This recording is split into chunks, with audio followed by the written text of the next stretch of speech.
Let's see.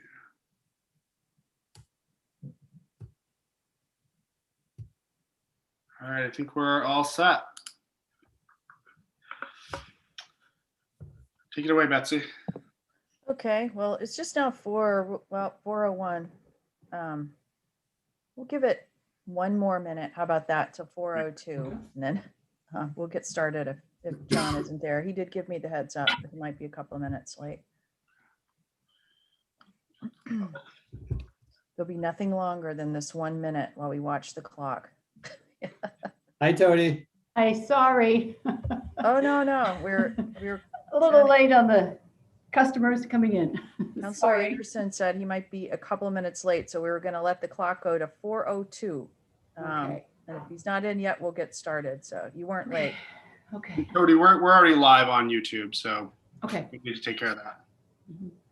Oh, that's him running late. So I guess as he's texting, we'll go ahead and get started. I'm sorry, I have to clear that or it'll keep going off.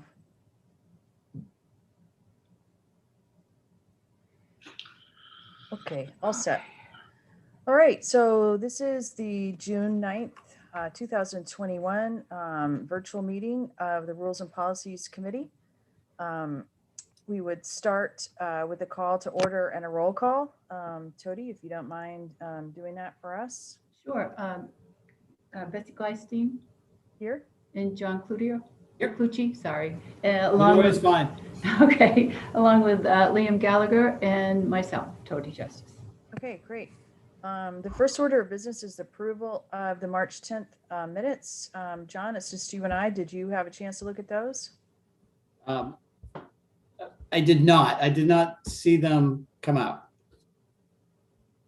Okay, so we could hold those if you didn't see them. I only saw the panelist invitation come out. I'm sorry. I Oh, mean, yeah, I sent an email later with the agenda and the minutes, I thought. I you think may did. have. Yeah, Okay. I think you All did. right. It's thank you for that. Oh, We'll hold I got off. it. We'll hold off on that since John's not here either. Okay. It is sometimes, yeah, you have to, it's not always easy to get through all the email. And if I'm recalling, it might have been with another meeting too or something. I don't remember, but anyway. Okay, so the next item is discussion item. And Liam and I met to talk about what we had talked about at the last meeting, which was recording the long range planning meeting. And as you might recall, John, I had proposed a very slight amount of language, and then we had a discussion about actually where this would belong.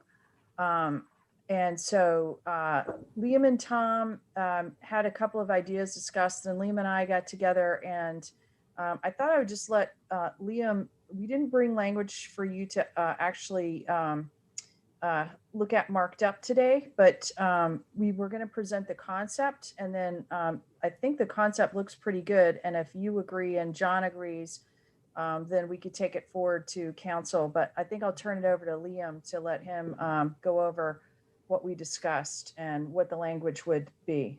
Sure. So, John, if you recall the meeting in March, there was a lot of discussion about where is the best place to, maybe mandate's too strong, but suggest that long-range planning committee meetings and other boards and committee meetings should be recorded and broadcast and potentially live streamed or retrievable at a later date. And a lot of the discussion in March, hi, John. A lot of discussion in March focused around incorporating into Chapter 302, which is the Town Council's rules manual. And what Betsy and I discussed, and again, there is a section of 105 that speaks to televising council meetings, workshops, and or related. And actually, let me just share my screen. I was going to say, I could bring that up if you want, if you've got it. I got it right here. Oh, bear with me. I don't want it.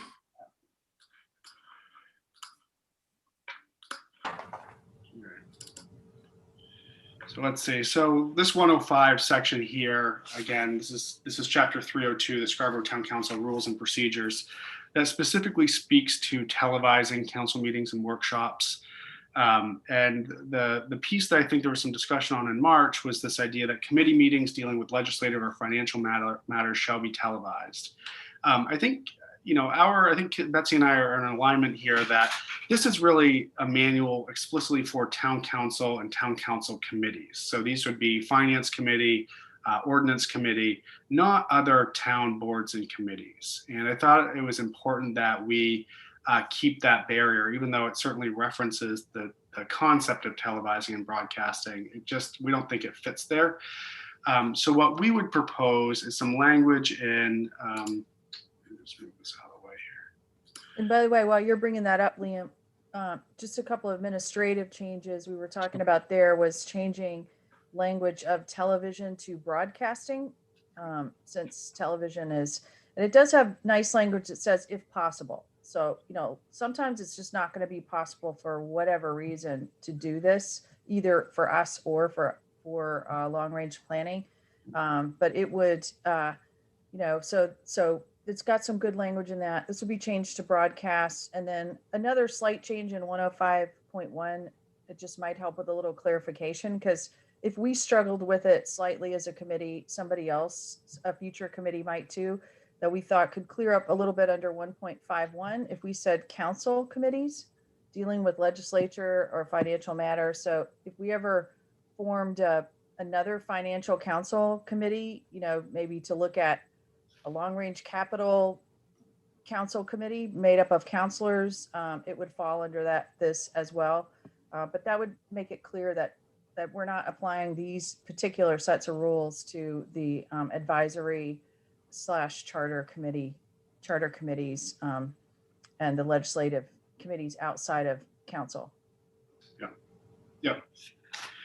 So in terms of where to codify the expectation for broadcasting and communities, we would propose to add a new, again, it's not labeled as subsections, but a new heading in Article 1 Procedures of 302A that speaks to, and it'll probably be similar language, speaks to the broadcast of, and even beyond the LRPC, and I'll provide some background in a moment, but any board or committee established by charter would require the broadcast, or again, if possible, the expectation of broadcasting or streaming their proceedings. And so those 4 boards and committees are Planning Board, Board of Assessment Review, Long Range Planning Committee, and Zoning Board of Appeals.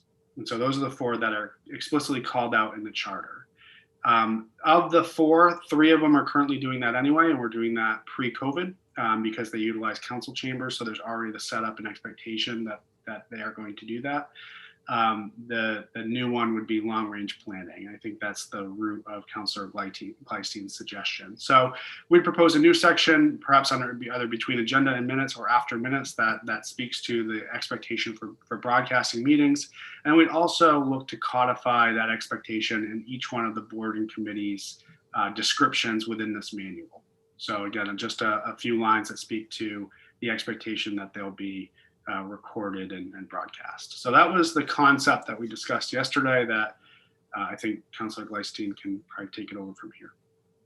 And just to get in the weeds a little bit, we kind of talked briefly about technology because, whether or not, the meeting will always have to happen in chambers. And so by leaving it with broadcasting, we think there could be a little bit of a budget initiative here to, maybe get a couple more owls and maybe a dedicated laptop that would allow us to do this meeting or even other meetings if we want to, virtual / hybrid with an owl camera and a laptop in any conference room, not just in the chambers.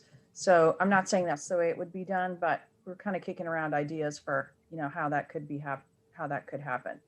So I guess with that, you have the basic concept. So just want to get a little feedback on the concept. We're only talking long range planning committee meeting at this point, or in particular, any committee established by town charter. I just have a question. Pre-COVID, where were the long range planning committee meeting? Were they meeting in council chambers, or were they? No, they met in the boardroom. Okay. So that's where the owl camera would be a solution to be able But to. yeah, and any other, if we decide at some point, with our next topic that, we want to keep recording all the communication committee meetings, if we decide we want to do something like that as a council, I think, well, we can talk about that in a minute. It's just, because we don't want to make it mandatory virtual. So how could we do it and, make it cost effective without having to have the staff and people in the chamber each time? So we were just kind of thinking about the practicality of doing this as well. Yeah, I like the idea of making it easier for committees that should choose to. For example, with the downtown committee, we're going to have a on-site meeting at the Downs in a couple of weeks, maybe even a little over a week. And I think generally we'd like to have it recorded, but technically it seems to be maybe out of reach for us right now. So I think that's an interesting path to pursue, because I think a lot of times you would get committees that would want to voluntarily record. I don't know that we codify that, but I think that's something that's worth pursuing. And then with this one specifically, I'm okay with the suggestion of incorporating some language into 302A that references charter formed or created committees, shall be recorded when possible, when practical. I can't think, every time you say it's not going to happen, but I can't think of another charter. I mean, certainly there's been no discussion in current charter about any new committees. So I don't think there's going to be a rash of these coming through the charter. We're almost through the charter committee process.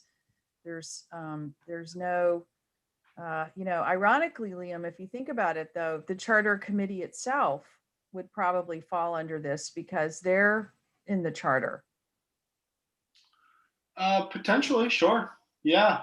So when they meet in 10 years, yeah, so they're the only other one I can think of, and I can't think of, anything else that's going to be created at the charter level. There's certainly been nothing proposed during this round of charter changes and modifications. So unless you guys have some you're going to bring to council of new committees that should be at the charter level. I think LRPC is really consequential, and I think the notes are really good if you read them. So, it's potential. It could take a little of the burden off the note taker, because the note taker, which is often Tracy, her notes are very, very thorough. And when it's recorded, you could probably do, a little bit higher level note minutes, and then people can go back and listen to recordings, so that would certainly be up to town clerk Tody, but I have no complaints about the minutes. It's not like they're not capturing a fair amount of the detail. It's always hard to capture the nuance, but. Can you bounce this off the committee chair or anybody on the committee? A great point, and I wish I could say yes, but I have not. So it's that now that you said it, that's like, wow, that would have been a really good thing to do. I don't even know, do they have a chair? They do. I believe it's Corey Fellows. Yeah. But I could be wrong. Yeah. Is it Corey or David? Every time I ask about, do they take formal votes or all that, they're like, well, we're just an informal committee. I mean, they usually don't even formulate things to vote on. It's just mostly discussion, which is kind of why the recording is a help, because a lot of it is discussion. Well, maybe that can be a takeaway, is follow up with the council liaisons and maybe somebody on the committee to see what their thoughts are. Yeah, absolutely. And I think we brought that up before. So my apologies for not following up on that. So what we want to do for next steps. So Liam, did you have a suggestion, or, I mean, I know we're not going to get it in June agendas because there's too much going on. I think maybe there's one or two light meetings. I don't know. Yeah, I think that just proposing some fairly simple, straightforward language, as we discussed tonight, as a marked up version, and I know Tony was ready to do some of that, and I guess I said that I thought that the group should have a discussion before we do that. So I don't think there'll be a big lift. We can bring that forward and see what the full council thinks.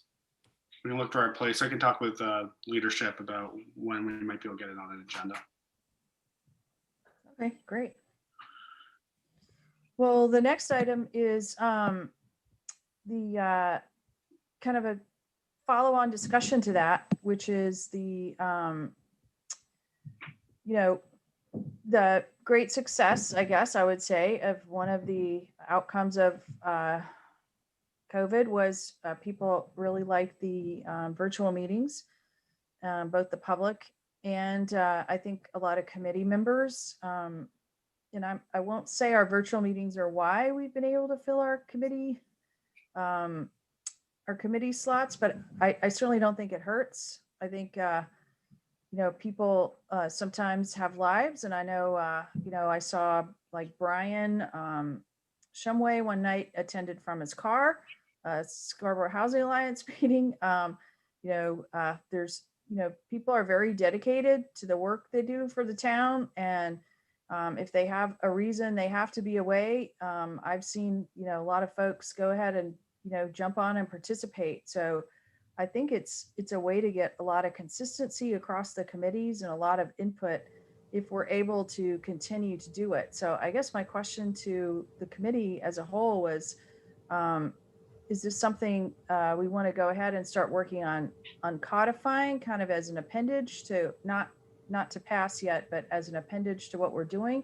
Or do we want to say, no, we want to go back to in-person meetings for the advisory committees? Or so I kick it over to you guys. So one thing that I've been starting to experience as things are shifting just from a work perspective is that hybrid meetings are really, really hard, right? So if we did allow virtual, I guess that would be one of my concerns is like, I feel like you're really effective if you're all in person, you're really effective if you're all virtual. It's a little bit less effective if you're hybrid because the people in the room tend to dominate, and then it's easy to forget. And then sometimes, like even on the call I just was on, people were wearing masks and I couldn't hear them because they were in a room and the acoustics were bad. So, and the masks were muffling. So I guess that's my only concern as we go forward with this. And again, I think allowing virtual, absolutely, I'm for, but I think the devil's a little bit in the details and just making sure it doesn't become a challenge for the committees to do their work if you start to have more of a hybrid group where you have some in a meeting somewhere and then a couple people calling in. I think it's worth starting to think through. I'm generally going to err on the side of encouraging participation or making it easier to participate. So I like that virtual meetings have been allowed and have really been highly successful. I think I agree with John's point where hybrid meetings are a little bit awkward. You need a little more technical expertise to run one, but that doesn't mean that I don't think we can figure it out. I actually thought that the remote participants dominated, but I think that's probably because I'm usually in person and I'm staring at the people who are remote's pictures, and you hear their voice kind of loud and clear over the speaker. That's true. I think that's true. Yeah, that's where I think, the devil is in the details because, they are a challenge. And then, I think it would even come down to one thing I've seen is if you have a quorum in person, would we want to address any of these things and the technology doesn't work? Would we go ahead and have the meeting? So on occasion, there are reasons why the technology might be down, but you've got a quorum of the committee in person. So just kind of try to think through a basic set of, if we don't want to call them rules, but guidelines. I think one of the other ones we discussed was whether or not to continue to allow, not for lack of a better term, for the chair of the committee to decide, or the committee to vote, I guess, and decide whether anyone is opposed or, whether they're opposed to doing the recording.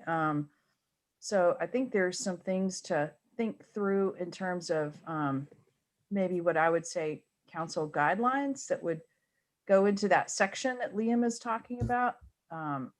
You know, where when we talk about broadcasting meetings for charter, and then maybe a follow-on paragraph that says, you know, we're going to support virtual and hybrid meetings.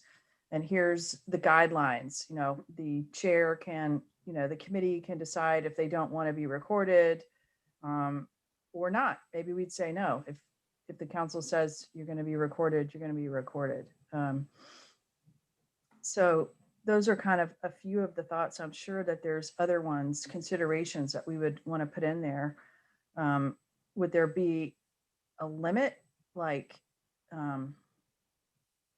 if, you know, would there be a limit, a reason why you wouldn't want people to attend virtually? I mean, you wouldn't want to put you know, could someone be on the committee and always attend virtually, or would you want them to be in person for a certain number of meetings? Or, you know, there's rules around kind of a little bit of in-person meetings. So would we consider a virtual person, you know, there? So I tend to like, you know, as a council, we're somewhat of a self-governing body, you know, with a few exceptions with, you know, laid out in the charter. And I kind of advocate for pushing that down. So if the committee as a whole wants to build rules around their use or not use, I would probably support it. I don't know that I would feel appropriate or qualified to try to put some of those rules in place at a council level, at least at the, you know, out of the gate.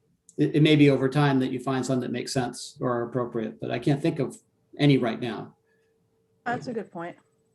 Yeah, I would agree with that. And I do think there's probably some training or something that might be required for folks on how to run effective virtual meetings and or hybrid meetings. Again, just to make sure they know the things that will help them be successful. I think that would probably be more needed and necessary for folks if we continue virtual, or especially if we move into hybrid. And if, you know, again, the committees may decide to go full virtual, or maybe they do, you know, in person from time to time. I think it's really, like John said, I think let them kind of make that decision on what works for them. Some meetings are very fine to have virtual, but like what we're doing next week, John, like you mentioned, or in a couple of weeks, that charrette, it's probably going to be much better as a in-person meeting.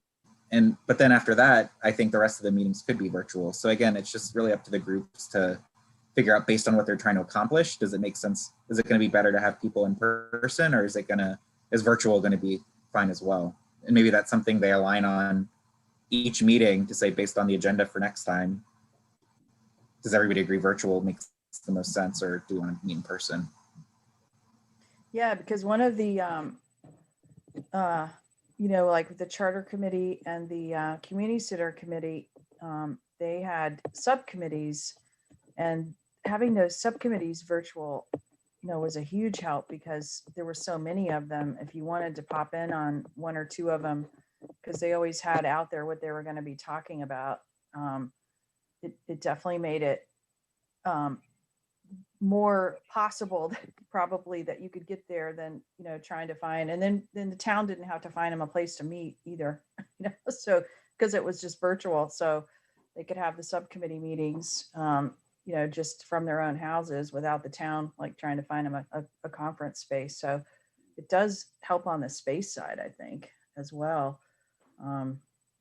So would it just be as simple as, you know, just saying that, you know, when we're ready to say it, you know, that, you know, committees, you know, may choose to meet virtually, in person or hybrid. So it sounds like a policy statement to me. Is that the angle you're going? Well, that's what I'm saying. Would we want to include it as a policy in 302A? It may be 302 and 302A, one for council committees and one for town committees. Good It could be a point. similar statement in each. Yep, good point. Yeah, so just high level, leaving it kind of open at this point, and then, seeing how it progresses. And then at some point, if it makes sense to codify it a little bit more, do that. If not, so kind of let the practice drive the codification. So something along the lines of, town committees may choose to meet in person or virtual or through a hybrid. Something short and sweet like that. Is that? Yeah. Okay. Yeah, maybe something to the extent that that's, I don't know how to say this, but to the extent that staff, town staff can, to the extent that town can help provide the resources for one of these types of meetings. Because it could be like if something was going on, say we had a water problem at the town, or something like that, the town could say, hey, can you guys meet virtually today, because we don't have space for you, or something like that. Something about the town having adequate resources, or the town having resources.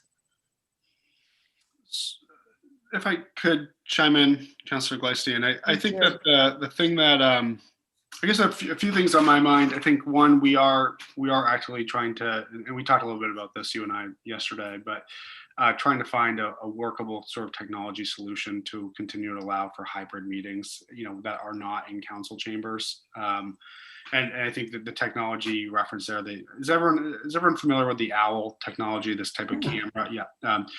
So I do see that as being that paired with sort of a community laptop. Many of the boards and committees we're talking about do have a staff liaison. So we could form, an expectation that some staff obtain some training there. I think the real upside beyond obviously, board or committee member participation remotely, which I think certainly has some upside, particularly when you have committees that people go on vacation, and that way they don't have to perhaps fly home from Ireland to attend a meeting and fly back.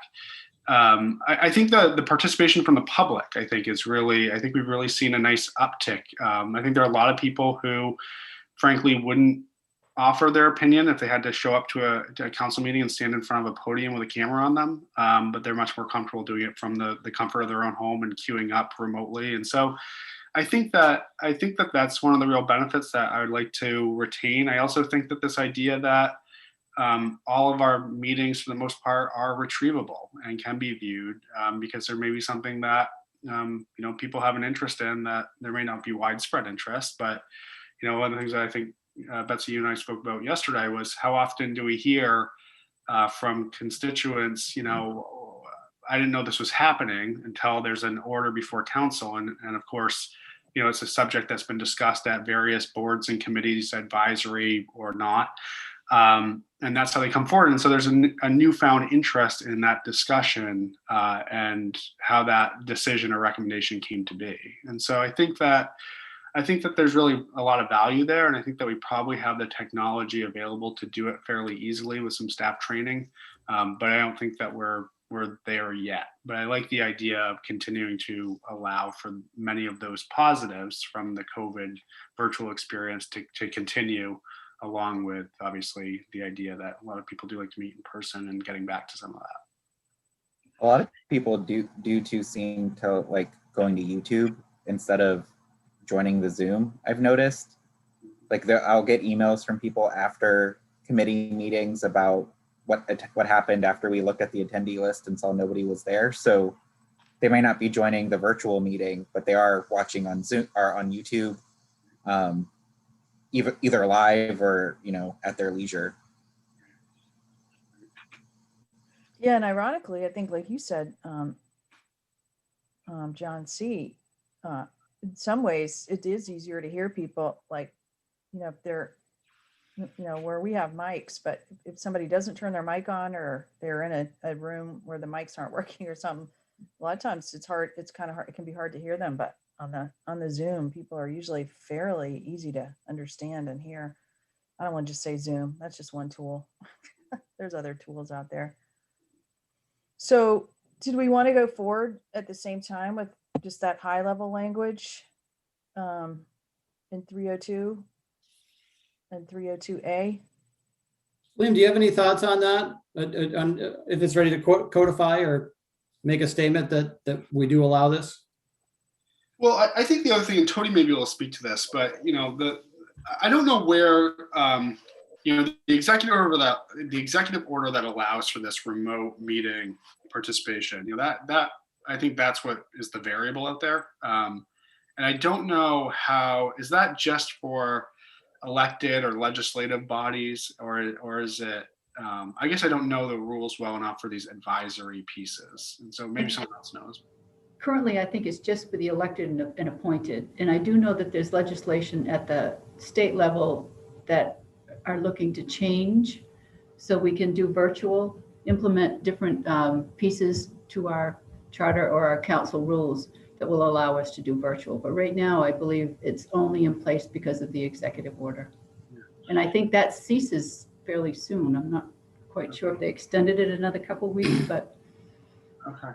I guess what I would say is my preference would be that we revisit this at the next meeting. And I know that Tom is working with has been working with Tristan and IT to talk about what that technology needs to look like to expand virtual participation and things like that. So I think it needs to stay on this committee's radar. I'm not sure if moving forward with all of those unknowns, the executive order and what that applies to and what that permits for, and the unknown technology and staff training, whether we should be reducing anything to writing maybe just yet would be my thought. But I think that we can't let it fall off, because I think if it falls off, then I think we might lose some of the upside that we've achieved through the remote participation. And I think one of the questions was whether the advisory committees are allowed to go forward even under the previous law, were advisory committees allowed to have remote meetings. I think that was one of the questions. I know I was involved in one issue, and one in a different circumstance, and a town attorney had told us that definitely an advisory committee could meet in private and had a lot more leeway. So I don't know, to what extent that comes into play or not in this. So I know that I do feel that the law does definitely apply to council and probably council committees. And if that expires, I think we're done because it was pretty strict. But I wonder about the advisory committees. So whether or not, they have the ability to do that with or without the legislation. So that might be a question to also find out. Because even if council and school board and other things got cut off,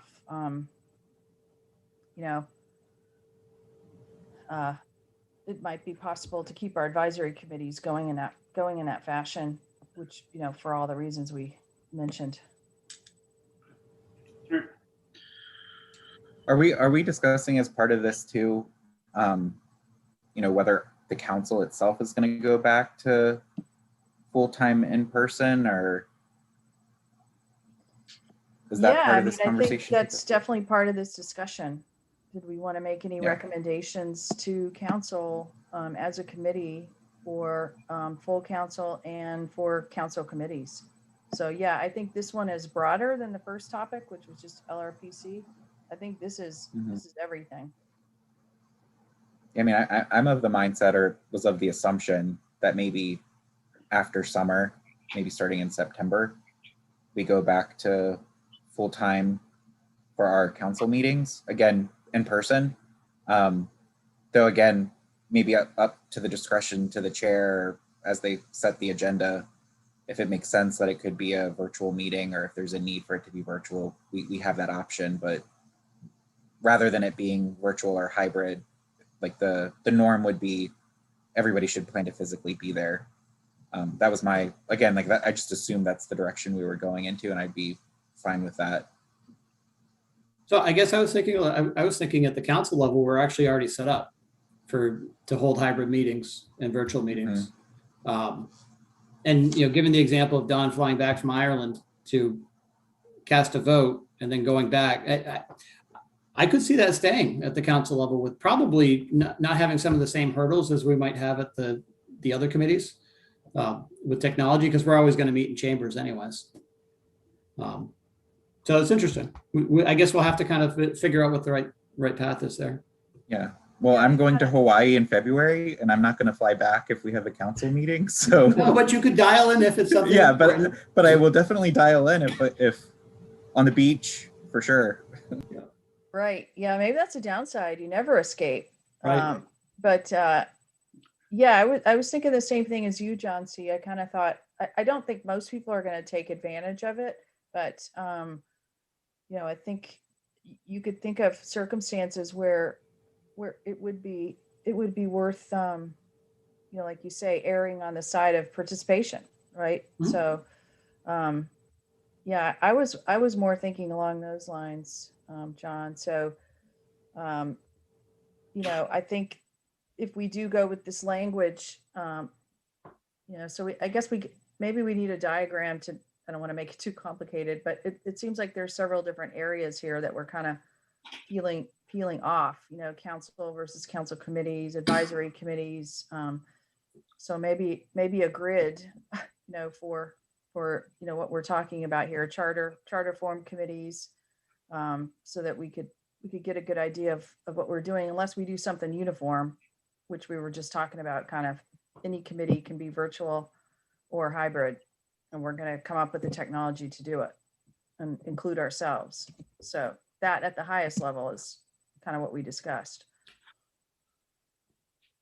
And then working through the enabling legislation. And that's what I was just trying to look up a little bit was, I know that the emergency order created the pathway for virtual meetings to be able to happen. And I think there was maybe a 30 or 60-day sunset clause after the emergency order expires for them to be allowed to continue, but I don't remember the details of that. So I need to get up to speed on that. And then what legislation might be pending to make it the option more permanent.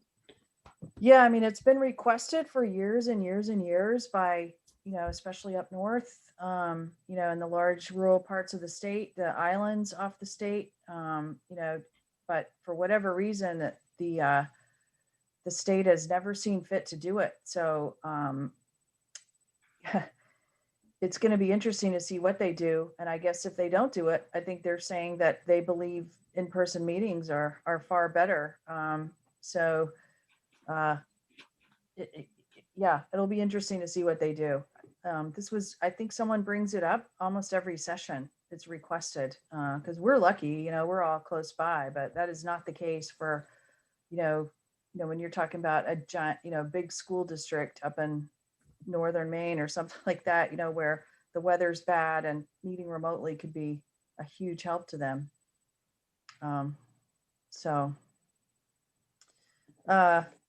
Yeah, so I guess what you're saying, Liam, in terms of the broader question, maybe we'll put together like a grid kind of with some questions and, you know, fill in like, you know, here's legislative. So I've got some ideas on, you know, kind of what to put in that grid so that we could kind of maybe start filling in questions and holes, and then, you know, think about it from that standpoint as we start to get some of these answers. And that would probably even allow us to fill in, you know, does this committee have staff support? You know, so I don't want to make it too complicated, but it probably doesn't hurt to think through a lot of the details to some extent. Yeah, I think that's a good idea. I think kind of identifying what the outstanding questions are, and as you stated, Betsy, yeah. This idea that maybe there are some that always had the ability to do some sort of virtual or remote meeting. Certainly identifying those, find out what the executive order really impacts, and then where it's going to end up. And I think, you know, again, come late summer, fall, I think we'll have a better idea. But I think in the meantime, the technology challenges or solutions we need to find, you know, certainly staff can continue to work towards that. I like the idea of keeping this fairly simple to, I think, Betsy, what you said before about like kind of making like a broad policy statement of we're going to allow virtual and hybrids, and kind of what you're talking about in terms of a grid. It's almost like doing a gap assessment to make sure we're ready to do that. Right. And if there are risks, like legislation that might impact the council's ability to go virtual hybrid, Right. that we just know that. And then as things advance, I think the goal is to make sure everybody's set up to be successful from a virtual hybrid manner, that we have the Right. right Yeah, staff, gap the resources, et analysis. cetera. Yeah. That's a great way to say it, gap analysis. I think that the high level policy was kind of what John had brought up, which I think was a great point, and then the gap analysis. But I just want to make sure I understand I'm stating it right. On LRPC, we're okay to go forward with that. We're not talking virtual or whatever. We're just talking recording it. So, so somehow of going forward with that, would we want a time gap on that? Or, I mean, we're probably in still pretty good shape to record it. We've been recording all of them for several months now. So, I guess I would just, again, LRPC is what brought this discussion forward, but just so we're clear, we're talking about or strongly suggesting whenever possible that all boards and committees established by charter have a recorded proceeding for broadcast and right. Yeah. so- Established by charter. So it's four committees, not just LRPC, but that's what would be. Right. We don't have to say even LRPC, just established by charter. Right. Yeah. Good point. Yep. So maybe next steps is to bring some language back to this committee at the next meeting and maybe solicit some feedback from The chairs. the chairs. Yep. Perfect. All right. So, future agenda items. So public comment, is there anybody on? There is no, they're all on YouTube. Okay. Yeah. Right. Yeah. We're not a hot committee. That's all. Unless there's a real hot topic. So I just want to run this really quickly past you guys. If you don't want to discuss it, that's fine. I just want to get a quick temperature, and if there's whether or not there might be something you want to think about further. Do you have you ever thought about or have any appetites for codifying in rules and policies, council rules and policies? I'm talking about things about email. Because what typically happens is, new counselors come on, or maybe not new, there's a lot of times the feedback, well, we can't be talking about that. I know this is strictly in law, the things that can't be discussed. I think there was some, there's new tools like survey tools. There were some people that said, yep, we can do a survey, we can't do a survey. We can do informational things about meetings. We do not have anything in it on rules and policies. And I want to just get your appetite for tackling that in the future. I think clarity would be helpful. Just again, as a new counselor, when I came on board, just better understanding, what's safe to email and not to lead to deliberation, because that's what I understand is that we shouldn't be deliberating over email, but it's hard sometimes when someone puts something out there, even if it's just informational, to not start deliberating. So it's probably worth a discussion, at least just to kind of see, are there opportunities over email or over some other mechanism to bring some clarity to, how as a council we want to operate potentially. I think you hit it with that last statement, John. There's conflicting opinions on a lot of this stuff about what's acceptable and what's not, and that's why it's not clear. But we could create some clarity as a council about how we want to operate.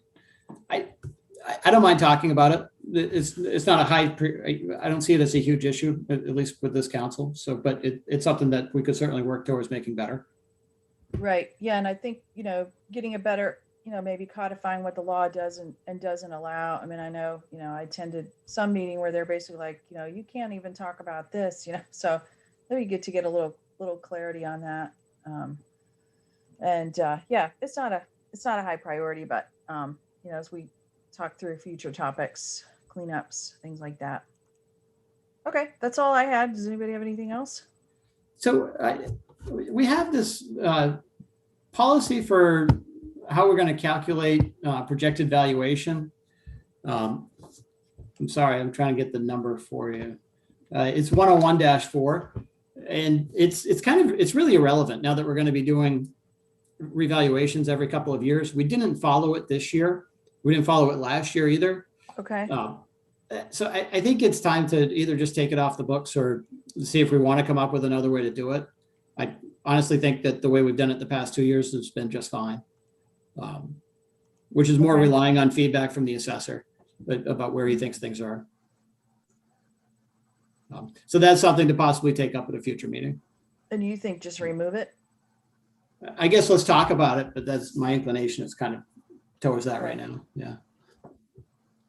Betsy, I know, I think this is something you and I maybe have chatted about, but does it make sense to just have like a roadmap of all of our policies and a recommended schedule to just review? To John's point, like if there are stuff that's in there that's old and outdated that we want to remove, let's just look at it, see if we want to make that recommendation. And then, you know, maybe a lot of things are like stays the same, no change, but at least just kind of building that process to do that review to make sure things are still relevant, or that, again, there might be some things that we really would want to dig into as we go through that exercise.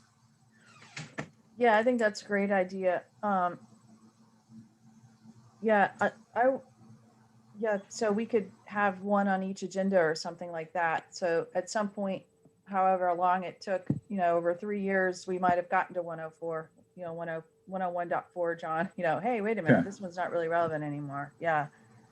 I think it just got a little obscured because of, you know, which policies are we really looking at and which ones are we not. So I think I guess it's under 101, and then 302 and 302A, but even that's been a little bit confusing. But 101 we have listed as council policies, right? Those are probably the ones that we would maybe want to do that type of review, I would think. Yeah, Yeah. there's not a ton. 101's administration policies. And then 102 is council policies. But Okay, right. Those categories are new. We recently grouped things together that way. yeah, and I think, you know, there's a lot of policies out there, but the general consensus was, so for example, the purchasing policy, you know, like if that ever wanted to be changed, that it would be staff that would bring something forward like that. But I suppose it could be a counselor to say, hey, you know, I think, trust me, I've not even read the purchasing policy in a really, really, really long time. So I have no designs on the purchasing policy, but, you know, I'm sure in some places, things like purchasing or contracts or whatever, are, you know, hot topics. So, you know, there's that affordable housing FO, you know, at RFP. So I don't know, you know, it would be good to like look through them and see, you know, if it makes sense to look at some of the ones that are out there, and see if we'd want to include them in the review or not. I mean, not that we would actually change them, but just to say, hey, that, you know, these aren't under our purview. It seems like there's a fair number of policies out there that nobody ever looks at, or maybe staff does. Maybe staff goes through them biannually or something like that. Says these policies are all still. But I think we came up on this originally because of that smoking policy, because I was going through the tobacco policy. I'm like, well, we just passed a marijuana ordinance. What does this do? And it comes out the smoking wasn't really even a policy. It was a resolution. And then, you know, so anyway, it was kind of an interesting series of events that led to that, you know, and that was just from going through the different policies, and seeing, wait a minute, this one doesn't make sense anymore, or something like that. So yeah, so we can, I'll give it some thought, and you guys give it some thought about, you know, maybe how to tackle that. But I think we were kind of using the school board as a model, right? The school board has the policy committee, and they just go through all the policies over time. Mm-hmm. Yeah, and they start over. Yeah, and they do it again, and then they start over, unless something comes up, and then if they have to do one. Okay, well, that's all I have. Does anybody have anything else? All right, so motion to adjourn. So moved. second. I'll call the roll. John Clucci, Yes. John Anderson, Yes. Betsy Gleason, yes. All right, See you great. soon. Thanks. See you Bye. guys soon. Bye.